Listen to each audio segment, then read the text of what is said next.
जब मैं स्कूल में था तो मैं हमेशा ये सोचता था कि हम इंडिपेंडेंस डे मनाते क्यों हैं। अब तो देश आज़ाद हो चुका है, आज़ादी को 80 साल होने को आया, फिर भी हम क्यों मना रहे इंडिपेंडेंस डे। मैंने जिनसे भी पूछा उन्होंने मुझे यही बताया कि हम इंडिपेंडेंस डे सेलिब्रेट करते हैं उन वीरों को याद करने के लिए जिन्होंने हमारे देश के लिए अपनी कुर्बानी दी है।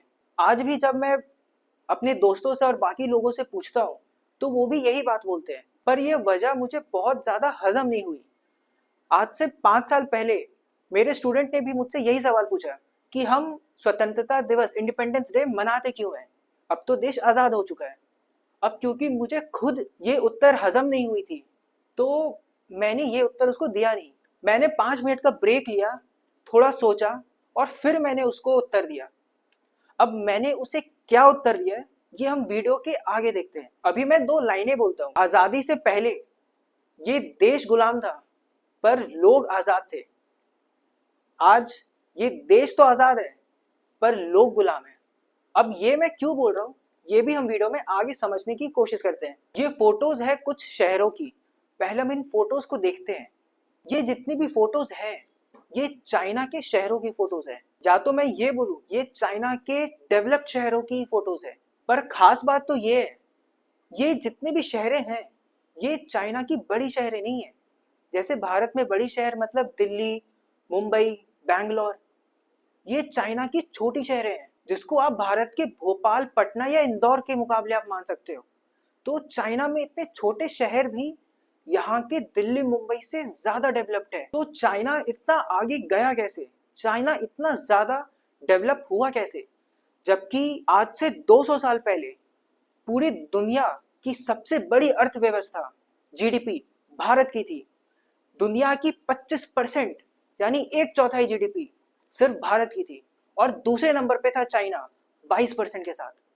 तो ऐसा क्या हुआ भी इन 200 सालों में कि चाइना हमसे इतना आगे निकल गया, इतना डेवलप हो गया। देखिए डेवलप होने के लिए, इकोनॉमी आगे बढ़ाने के लिए हमें ट्रेड करना पड़ता है, व्यापार करना पड़ता है दूसरे देशों के साथ। जब एक देश दूसरे देश के साथ व्यापार करता है तो इकोनॉमी गतिविधियां बढ़ती है जिससे देश में पैसा आता है और डेवलपमेंट होता है। चाइना का आप देखिएगा तो वो लगभग सभी देशों के साथ अच्छा खासा व्यापार करता है। आज से 5 साल पहले दुनिया की सबसे बड़ी ट्रेड डील आरसीईपी साइन होती है जिसमें कुल 15 देश हिस्सा लेते हैं। चाइना, ऑस्ट्रेलिया, न्यूजीलैंड और भी सभी देश। भारत भी इसमें हिस्सा लेने वाला था पर आखिरी समय में जाके भारत ने इस ट्रेड डील से खुद को बाहर कर लिया। दुनिया ने बोला कि ये भारत के लिए बहुत बड़ी हार साबित होगी। भारत ने एक बहुत अच्छे ट्रेन को छोड़ दिया और अगर भारत ऐसे ही ट्रेन को छोड़ते रहा तो भारत एक डेवलपिंग इकोनॉमी से डेवलप्ड इकोनॉमी, जो भारत का सपना है, वो कभी नहीं बन पाएगा। पर ऐसा क्या हुआ कि भारत को आखिरी समय में जाकर के आरसीईपी से पीछे हटना पड़ा। क्यों किसी भी देश के साथ ट्रेड करने में भारत इतना झिझकता है। इसको समझने से पहले हम कुछ कंपनीज के नाम देखते हैं। Peter England, Monte Carlo, American Swan, Allen Solly, Louis Philippe, ये जितने भी ब्रांड्स का नाम मैंने लिया ये सभी ब्रांड्स विदेशी ब्रांड नहीं है, ये सभी के सभी भारत के ब्रांड है। ये गर्व की बात नहीं है कि जिसको हम विदेशी ब्रांड समझते थे वो भारत के ब्रांड है। ये असल में हमारे समाज में सांस्कृतिक सड़न को दिखाता है। ये भारत में हमारी गुलामी दिखाता है कि जो ब्रांड भारत में प्रोडक्ट बनाती, अच्छा प्रोडक्ट बनाती है, भारत के लोग जिसमें काम कर रहे हैं, उस ब्रांड को अपने ही देश भारत में अपना प्रोडक्ट बेचने के लिए विदेशी मुखौटा पहनना पड़ता है। वही दूसरी तरफ चाइना है जहां पे अगर एक विदेशी कंपनी को भी अपना सामान बेचना हो तो उसे चाइनीज कल्चर को अपनाना पड़ता है। जैसे कि एक कंपनी है एप्पल, चाइना में इसको एप्पल नहीं बोलते, चाइना में इसको पिंगवो बोलते हैं। पिंगवो का मतलब होता है सेब, खाने वाला सेब। अब जरा सोचिए हम में से कितने हैं जिन्होंने एप्पल कंपनी को सेब बोला होगा। ये सुनने में हंसी वाली बात लगती है पर आप चाइना का कॉन्फिडेंस देखिए। इसका एक और उदाहरण है, जब हॉलीवुड पिक्चर अवतार रिलीज होती है तो भारत के लोग उसको एवटार एवटार बोलते हैं, पर बाद में खुद अवतार फिल्म के डायरेक्टर जेम्स कैमरॉन ने खुद बताया कि उन्होंने ये शब्द संस्कृत से लिया है और ये असल में अवतार ही है। तो ये हमारे कॉन्फिडेंस का लेवल और हमारा गुलामी का स्तर दिखाता है। अमेरिकन अवतार नहीं बोल सकते तो एवटार बोलते हैं, पर हम तो बोल सकते हैं अवतार। हम क्यों एवटार एवटार बोलते फिरे? यही अवतार जब चाइना में रिलीज होती है तो उसका नाम अवतार भी नहीं रहता है, चाइना में उसे नाम दिया जाता है अफांडा, जिसका मतलब अवतार ही होता है, पर उसे चाइनीज नाम दिया जाता है, क्योंकि उन्हें पता है कि अगर आप विदेशी चीज चाइना में आप लेके जाओगे और आप जब तक चाइनीज कल्चर को नहीं अपनाओगे तो वहां के लोगों में आप अपनी चीज बेच नहीं पाओगे। चाइना में इस ट्रेंड का एक नाम भी है जिसको वो बोलते हैं गुआचाओ। इसका मतलब ये होता है कि एक आम चाइनीज जब भी उसे कुछ खरीदना होता है वो सबसे पहले देखता है कि कौन सी चाइनीज ब्रांड है जिससे वो सामान वो खरीद सकता है। अगर कोई चाइनीज ब्रांड उसे नहीं मिलती है तो फिर वो उस विदेशी ब्रांड के पास जाता है जो सबसे ज्यादा चाइनीज कल्चर को अपनाती है। चाइना के कंज्यूमर्स क्या करते हैं कि जब उनके पास कोई अपनी कंपनी नहीं होती है तो वो विदेशी कंपनी से सामान खरीदते हैं, पर जब उनके पास अपनी कंपनी खड़ी हो जाती है तो विदेश की कंपनियों को अपने देश से निकाल फेंकते हैं।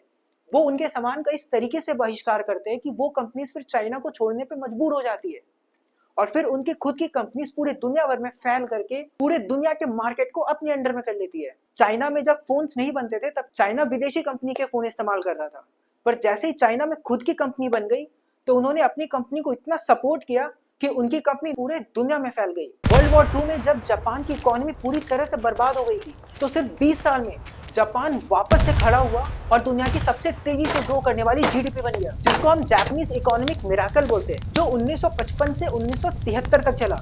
इस दौरान हुआ ये कि जापान के लोगों में एक बहुत बड़ा तबका था जो ज्यादा कीमत देके भी अपने देश की प्रोडक्ट्स को खरीद रहा था। इससे जापान की जितनी भी कंपनियां थी वो मजबूत होना चालू हुई, वो पूरे जापान में फैल गई, उनके पास प्रॉफिट ज्यादा आया जिससे उन्होंने R&D पे खर्च किया, और क्योंकि उनके पास प्रॉफिट ज्यादा था तो वो विदेश में जाके सस्ते में अपना सामान बेच के पूरे विदेश में फैल गए। आज हम जितनी भी कंपनीज को देखते हैं जापान की, Panasonic, Mitsubishi, Nikon, Toyota, Honda, Toshiba, Sony, ये सब उसी टाइम की कंपनियां हैं। भारत में चाहे कोई भी सरकार आई हो, चाहे कोई भी पार्टी की सरकार हो, वो सभी भारत का व्यापार दूसरे देशों के साथ बढ़ाना चाहती है, पर वो सभी आखिर में जाकर के रुक जाती है। RCEP के टाइम भी यही हुआ, क्योंकि सरकार को पता है जिस दिन भी भारत दूसरे देश की कंपनी को अपने देश में आने की अनुमति दे देगा तो इस देश के किसान पे सबसे पहला खंजर इस देश के लोग ही मारेंगे, विदेशी कंपनी नहीं। अगर कोई विदेशी दूध का ब्रांड आ गया तो लोग अमूल छोड़ करके वो विदेशी ब्रांड का दूध लेंगे और हो सकता है कीमत भी 2 गुना देंगे, ये सोच के कि भले ही प्रोटीन की मात्रा दोनों में सेम हो, पर हो सकता है कि क्योंकि वो विदेशी ब्रांड है तो उसमें प्रोटीन की क्वालिटी अच्छी होगी। और इस देश में ये गुलामी वाली सोच हमारे देश के पढ़े लिखे लोग रख रहे हैं।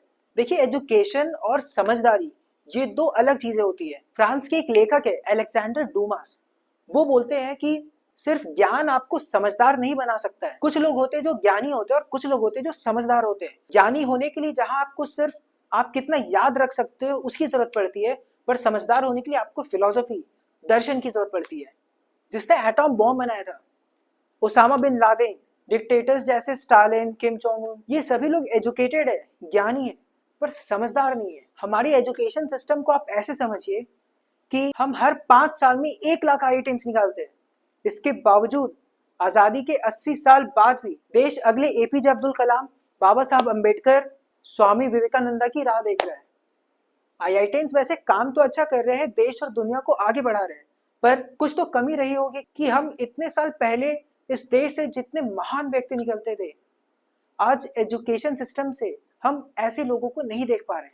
जब देश को गुलाम बनाया गया था और भारत में विदेशी सामान को बेचा गया तो भारत में जॉब लॉस हुए, भारत की इंडस्ट्री बंद हो गई। भारत की GDP जो दुनिया के 25% थी वो सिर्फ 150 सालों में 25% से गिर के 4% पे आ गई है। इसलिए कोई भी सरकार हो वो दूसरे देश के साथ व्यापार करने से झिझकती है कि कहीं अब ये 8% जो इतनी मुश्किल से 4 से 8 पे पहुंची है, ये घट के 2% में ना रह जाए सिर्फ 50 सालों में। जब देश के लोगों में जब इस तरीके से गुलामी हो तो कोई भी बड़ी शक्ति को भारत को औकात दिखाने में ज्यादा समय नहीं लगता है। वो सीधे बोलते हैं कि आपके पास सिर्फ 2 ऑप्शन है, या तो आप हमारी बात मान लीजिए, नहीं तो सजा के लिए आप तैयार हो जाइए। ये कोई चाइना को नहीं बोल सकता, क्योंकि उनको पता है कि अगर वो चाइना को ये बात बोलेंगे तो वहां के लोग उस देश का ऐसा बहिष्कार करेंगे कि वो उस देश को घुटने पे ले आएंगे। भारत ज्यादा देर तक अपनी मार्केट को बंद करके नहीं रख सकता है, उसे दूसरी कंपनी को भारत में आने की अनुमति देनी होगी। जब महाशक्ति पाकिस्तान को महंगे हथियार देने लगेगी तो भारत को अपने देश में दूसरे कंपनी को आने की अनुमति मजबूरी में देनी ही पड़ेगी। लेकिन भारत के लोग चाइनीज लोगों की तरह आजाद नहीं है कि वो चाइनीज लोगों की तरह बोले कि हम अपने देश में आपकी कंपनियों को आने की अनुमति देते हैं। आप में हिम्मत है तो आप हमारे देश में हमारे लोगों को सामान बेच के दिखाइए। क्या भारत इतना आजाद है? तो अगर भारत इतना आजाद नहीं है और विदेशी कंपनियां भारत में आ गई तो भारत की अर्थव्यवस्था जो आज मुश्किल से पूरे दुनिया की 8% पे पहुंची है, ये गिर के 2% पे आने में इसे 50 साल भी नहीं लगेगा। अभी के समय में गुलाम बनाने के लिए किसी देश के अंदर घुसने की जरूरत नहीं है। देखिए, भारत दुनिया की सबसे बड़ी मार्केट है। सिर्फ भारत के लोग अगर आजाद हो गए तो हम फिर से दुनिया की सबसे बड़ी अर्थव्यवस्था बन सकते हैं। 200 साल पहले तो हम चाइना से आगे थे महाराज, मजाक बात है। The Indian economy was the largest and most prosperous throughout world history, up until the 8th century. इस देश को बस कुछ बाबा साहब अम्बेडकर, स्वामी विवेकानंद और एपीजे अब्दुल कलाम मिल जाए, ये देश फिर से चाइना से आगे निकल जाएगा। पूरी दुनिया ने एपीजे अब्दुल कलाम को बोला, आप इतने बड़े विद्वान हैं, आप हमारे यहाँ आके हमारे लिए रॉकेट बनाइए। पर कलाम जी ने बोला ना, मैं रॉकेट अपने महान देश के लिए बनाऊंगा। बाबा साहब अम्बेडकर, पूरी दुनिया बोली, आप इतने विद्वान हैं, हम आपको पैसों से माला माल कर देंगे, आप हमारे देश में आके हमारे लिए काम कीजिए। पर बाबा साहब ने बोला ना, मुझे अपने देश के पिछड़े वर्ग को आजादी दिलानी, मुझे अपने देश की महिलाओं को शिक्षा देके उनको रूढ़िवाद से आजादी दिलानी। ये होती है आजाद सोच, ये होते हैं आजाद लोग। ऐसे कुछ और महापुरुष इस देश को मिल जाए तो इस देश को कौन रोक लेगा फिर? भारत आजाद हुआ था क्योंकि देश भले गुलाम हो, लोग आजाद थे। तभी तो खुद का बनाया खादी पहन ली पर विदेशी कपड़ों का बहिष्कार किए नॉन कोऑपरेशन मूवमेंट का टाइम पे। ये होता है आजाद सोच, ये होते हैं आजाद लोग। तो जिस देश में लोग आजाद हो उस देश को आप ज्यादा देर तक गुलाम बना के नहीं रख सकते हो, पर जिस देश में लोग गुलाम हो उस देश को आप ज्यादा समय तक आजाद नहीं रख सकते। देखिए, हमने ये तो समझ लिया कि आजादी से पहले देश गुलाम था पर लोग आजाद थे, और आज देश तो आजाद है पर लोग गुलाम हैं। अब हम जानते हैं कि हम इंडिपेंडेंस डे, स्वतंत्रता दिवस मनाते क्यों हैं।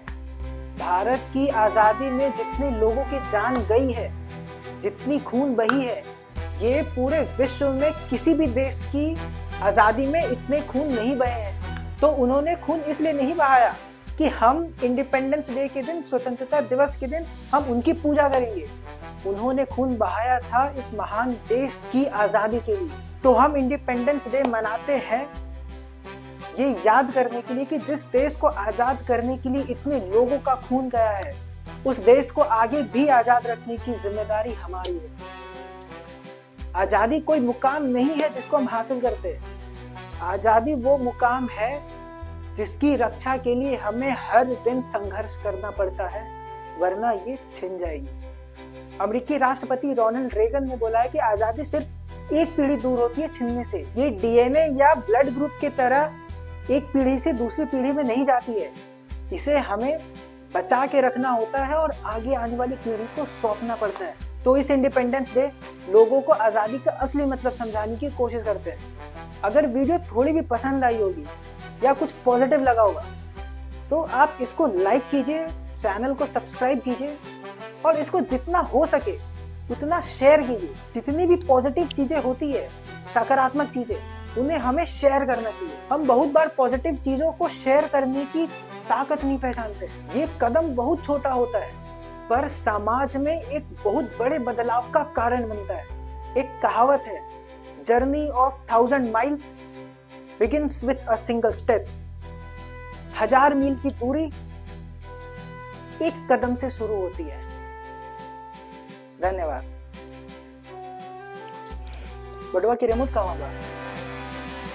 बंद कर दिया? ठीक बा।